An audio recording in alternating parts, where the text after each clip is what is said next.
যুদ্ধে অস্ত্র লাগে, কিন্তু টিকে থাকতে লাগে বন্ধু। আর এই যুদ্ধে ইসরায়েলের সবচেয়ে বড় সংকট বন্ধুহীনতা।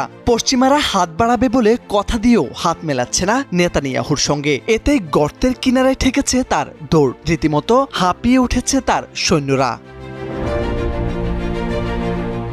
ইরানের সর্বাত্মক হামলার পর ইসরায়েল কূটনৈতিকভাবে চারপাশে তাকিয়ে দেখে কেউ সেভাবে পাশে নেই। এ যেন বাংলা সিনেমার আশি আশি বলে জ্যোৎস্না ফাঁকি দিয়েছে গানের মতো দশা নেতানিয়াহু ও মার্কিন মুলুকের।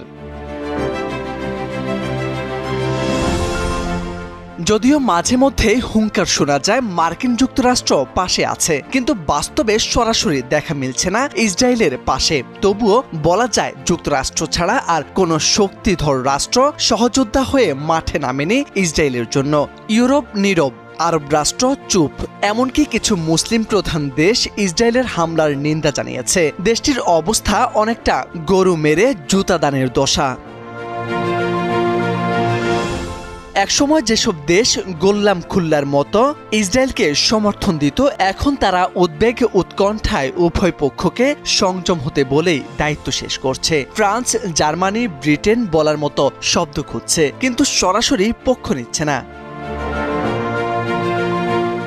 আরব আমিরাত, বাহরাইন, সৌদি আরব এই দেশগুলো সম্প্রতি ইসরায়েলের সঙ্গে সম্পর্ক স্বাভাবিক করার পথে হাঁটছিল, কিন্তু গাজা যুদ্ধের পর পরিস্থিতি বদলে গেছে। ইরানের হামলার পর তারা কেউই ইসরায়েলের পাশে দাঁড়ায়নি। স্বাভাবিক সম্পর্ক এখন আর স্বাভাবিক নয়। ইসরায়েল জাতিসংঘে সমর্থন খুঁজছে, তবে পায়নি। বিশ্ব জনমত মানবিক বিপর্যয় আর যুদ্ধাপরাধের অভিযোগ তাদের একঘরে করে দিয়েছে। যেখানে একসময় তারা ছিল ভুক্তভোগী, আজ তারা অভিযুক্ত। একেবারে জাতিসংঘের কাঠগড়ায় ঠেকেছে।